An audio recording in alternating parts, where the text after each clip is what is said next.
राधे राधे, हरे कृष्णा। कैसे हो आप सभी लोग? आशा करती हूँ आप सभी परम मंगल में होगे, स्वस्थ होगे, अच्छे होगे। तो आज की वीडियो बहुत ज्यादा इंपॉर्टेंट है, आने वाली है मौनी अमावस्या। 29 तारीख की पूरे भारतवर्ष में बड़ी धूमधाम से मौनी अमावस्या बनाते हैं। देखो, वैसे तो सभी अमावस्या अपने आप में बहुत इंपॉर्टेंट है, लेकिन अगर मैं बात करूं मौनी अमावस्या की, तो ये साल की सबसे बड़ी अमावस्या में बोली जाती है, क्योंकि इसी दिन बोला जाता है कि पृथ्वी लोक पे सबसे प्रथम इंसान स्वाम्भ मनु और शतरूपा जी का प्रादुर्भाव हुआ था। उसी दिन वो लोग प्रकट हुए थे, इसीलिए वो लोग जन्मे थे। तो उसी के नाम पे मौनी अमावस्या, ठीक है ना, मनु के नाम से ही मौनी अमावस्या प्रकट हुई। और कहते हैं इस दिन व्रत, पूजा अर्चना, वंदना, तुलसी की पूजा अर्चना वंदना करने से आपको नीच योनि में जन्म नहीं मिलता, आप उच्च योनि में प्रवेश करते हो। तो मौनी अमावस्या पर वैसे तो बहुत सारे पूजा अर्चना वंदना का नियम है, लेकिन आज इस वीडियो में मैं आप लोगों को बताऊंगी केवल और केवल तुलसी जी की पूजा का नियम। तुलसी जी की 108 परिक्रमा करने का इस दिन खास नियम है, वो भी मौन रह के। ठीक है, वैसे देखो, कोशिश करो कि आप पूरे दिन मौन रहो, ठीक है ना, पूरे दिन किसी की बात ना करो, किसी से भी बात ना करो। लेकिन अगर पूरे दिन मौन नहीं रह सकते, जैसे कि मेरी बच्ची बहुत छोटी है, तो संभव है कि मैं पूरे दिन मौन नहीं रह पाऊंगी, मुझे बार बार उससे बोलना पड़ता है, ये बेटा ये बेटा ये बेटा वो, ठीक है ना, 2 साल की है। तो मैं क्या करूंगी, नहाने, जब तक मैं नहा नहीं लूंगी और जब तक मैं पूजा अर्चना वंदना नहीं कर लूंगी, तुलसी जी की पूजा अर्चना वंदना नहीं करूंगी, तब तक मैं बात नहीं करूंगी, इतनी देर तक मैं मौन रह सकती हूँ। तो आज मैं आपको बताऊंगी कि मौनी अमावस्या पर मौन रह के तुलसी जी की पूजा अर्चना वंदना कैसे करनी है, और तुलसी जी की 108 परिक्रमा का जो आपको नियम लेना है ना, सबसे ज्यादा इंपॉर्टेंट वो है। क्योंकि मौनी अमावस्या पर किया गया दान और किया गया कर्म पद्म पुराण के अनुसार 1000 ज्यादा फल की प्राप्ति देती है। तो मौनी अमावस्या पे सुबह सुबह आप पानी में काले तिल डाल के स्नान कीजिए, और काले ही तिल का आपको उपटन लगाना है। उसके बाद आपको मौनी अमावस्या पर या तो देखो पीले रंग के वस्त्र पहनिए या सफेद रंग के वस्त्र पहनिए। पुरुष सफेद रंग के वस्त्र पहनिए, महिलाएं लाल रंग के वस्त्र पहनिए। अब महिलाएं लाल रंग और पीला रंग मैं क्यों बोल रही हूँ? कहते हैं मौनी अमावस्या पर पितृलोक खुलता है। हर अमावस्या पर पितृलोक खुलता है, पितृ हमारे धरती पर आते हैं। हमारे पितृ क्या होते हैं? हमारे पूर्वज ही हमारे पितृ कहलाते हैं। तो जब हमारे पूर्वज धरती लोक पे आएंगे, तो उनकी जो बहू, आप बहू हो उनकी या फिर बेटी हो, वट जो भी हो, वो अगर लाल रंग के वस्त्रों में दिखेगी और पीले रंग के वस्त्रों में दिखेगी, दोनों कलर ऐसे हैं जो अखंड सौभाग्य की प्राप्ति कराने वाले होते हैं। लाल रंग तो सुहाग से संबंधित है। पीला रंग, जब फेरे होते हैं ना, तो पीले रंग की साड़ी पहनाई जाती है। हमारे यहाँ पे तो ये नियम है, मामा के लाई हुई। आपके यहाँ पे ये नियम है या नहीं, मुझे कमेंट्स करके जरूर बताइए। तो जब वो बहू रानी ऐसे कपड़ों में दिखती है, तो वो बहुत सारा आशीर्वाद दे के जाती है, ठीक है ना, बहुत सारा कि हाँ, सदा सौभाग्यवती रहो। और पुरुष को सफेद रंग के कपड़े पहनने चाहिए। तो इस दिन आप पीले रंग के या सफेद रंग के वस्त्र पहनिए। अपने घर की पूजा, मंदिर की जो भी पूजा अर्चना वंदना होती है, वो करने के बाद सीधी तुलसी माता पे आ जाइए। अब तुलसी माता को जल समर्पित करना है। देखो, किसी भी देव वृक्ष की पूजा अर्चना वंदना करने से पहले सबसे पहले जल समर्पित किया जाता है। तो तुलसी माता को आप जल समर्पित कीजिए। जल समर्पित करने के बाद तुलसी माता को एक लाल रंग की, पीले रंग की या फिर किसी भी प्रकार की कोई भी चुन्नी आप तुलसी माता को उड़ाइए। एक दीप प्रज्वलित कीजिए। याद रखिए, माघ के महीने में तिल का विशेष महत्व होता है, इसलिए जो दीप प्रज्वलित करना है वो तिल के तेल का करना है। उसके ऊपर काला रंग के तिल भी डाल दीजिएगा, ठीक है ना। तो दीप प्रज्वलित कीजिए, तिल, उसके ऊपर काले रंग के तिल डालिए। अब एक आसन बिछाइए, वहां पे बैठिए और दंडवत प्रणाम कीजिए।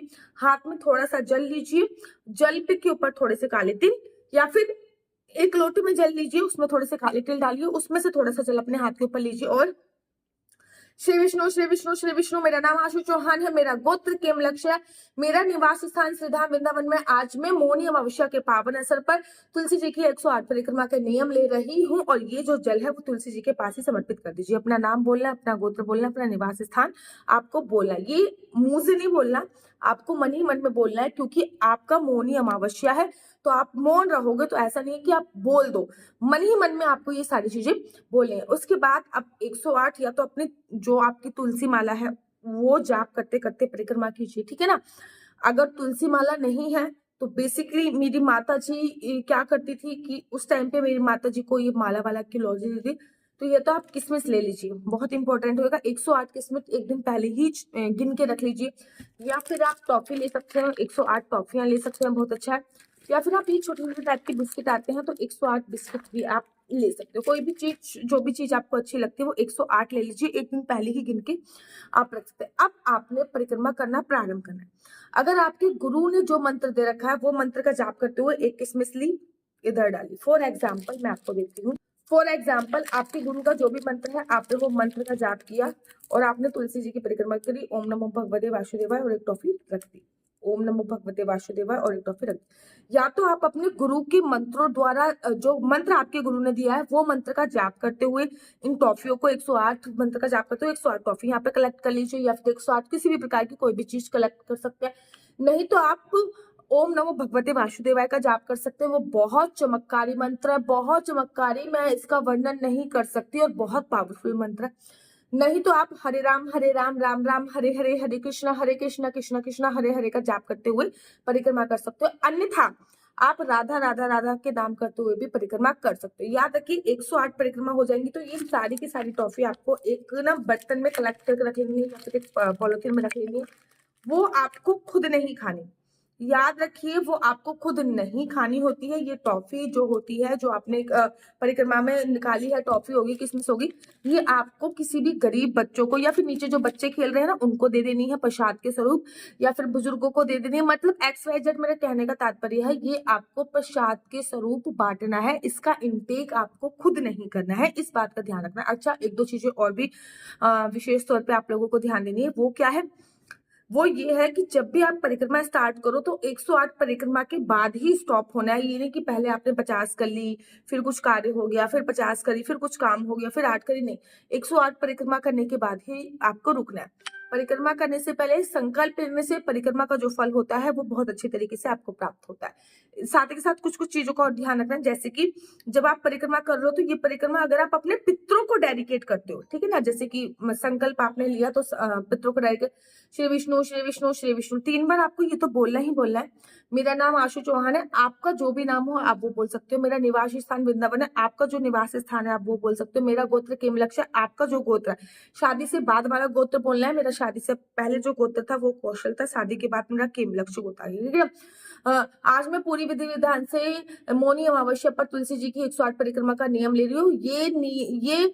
इस परिक्रमा के पुण्य का जो फल है, इस परिक्रमा की करने का जो फल है, वो मैं अपने पितरों को समर्पित करूंगी, और ये जल आपको समर्पित कर देना। तो आपको ऐसे ही संकल्प लेना है। अगर आपको अपने पितरों को समर्पित करना तो आपको बकायदा ये बोलना है कि ये मैं अपने पितरों को डेडिकेट करूंगी और अपने पितरों को समर्पित करूंगी। अच्छा, परिक्रमा करने के बाद भी कुछ नियम है। परिक्रमा करने से पहले एक बार अर्ध दंडवत प्रणाम करना है, मतलब आधा दंडवत प्रणाम, पूरा दंडवत प्रणाम नहीं करती महिलाएं। दूसरा नियम, परिक्रमा के बाद भी आपको दंडवत प्रणाम करना है। परिक्रमा के बाद आपको थोड़ी सी अपनी उंगली तुलसी की जड़ में डालनी है, या फिर तुलसी की मिट्टी में डालनी है, और उससे ना थोड़ा सा, जिसको कहते हैं तुलसी चंदन, वो लेके अपने यहाँ पे लगाना है, अपने दोनों कानों पे लगाना है, नाभि पे लगाना है, और अपने पेट पे लगा देना है। तो इस प्रकार से आपको तुलसी की पूजा अर्चना वंदना करनी हो, तुलसी की परिक्रमा करनी है। सुबह भी आपने तुलसी पे चाहो तो पूरे दिन का अखंड ज्योत का भी नियम ले सकते हो मौनी अमावस्या पर, क्योंकि तुलसी पूजा का बहुत विशेष नियम होता है। आप ये नियम पीपल के पेड़ की पूजा अर्चना वंदना का भी ले सकते हो। जैसे आपने तुलसी का लिया है वैसे पीपल का पेड़ का भी ले सकते हो, बहुत ही अच्छा होता है, ठीक है ना। पीपल के पेड़ पे अगर ये करते हो तो आपके जो पितृ होते हैं उनको तर्पण मिलता ही मिलता है, किसी भी कीमत पे। तो ये कार्य आपको अवश्य करना है। मेरा नंबर नीचे स्क्रीन पे दिया होगा, मेरा नंबर है 4 बार 9 20 25 65। मैं दोबारा से रिपीट करती हूँ, 4 बार 9 20 25 65। आपका बच्चा जॉब करेगा या बिजनेस करेगा, बिजनेस करेगा तो किस फील्ड में बिजनेस करेगा, जॉब करेगा तो किस फील्ड में जॉब करेगा, आपके बच्चे का लकी नंबर, लकी कलर क्या है, संतान प्राप्ति कब होगी, बेबी प्लानिंग अगर आप करने की सोचे तो उसका शुभ मुहूर्त आप उसे अवश्य निकालिए। शादी कब होगी, शादी का योग कब है, सरकारी नौकरी का योग है या नहीं, किस चीज की पढ़ाई करनी चाहिए, किस फील्ड में आपको जाना चाहिए, विदेश जाने का योग है या नहीं है, ये सभी जानकारी आप मेरे से कुंडली के माध्यम से प्राप्त कर सकते हो। याद रखिए, कुंडली दिखाना बिल्कुल भी फ्री नहीं है, इसके थोड़े से चार्जेस है, और इस नंबर पे मुझसे किसी भी प्रकार से कोई भी क्वेश्चन आंसर पूछने के लिए फोन मत कीजिए। ये नंबर केवल और केवल कुंडली दिखाने के लिए है। अगर आपको मेरी वीडियो अच्छी लगती है तो आप अपना यूट्यूब चैनल हरि बोल को लाइक शेयर सब्सक्राइब करना बिल्कुल भी मत भूलिए। तब तक के लिए मुझे दीजिए इजाजत। राधे राधे, हरे कृष्णा, हरि बोल।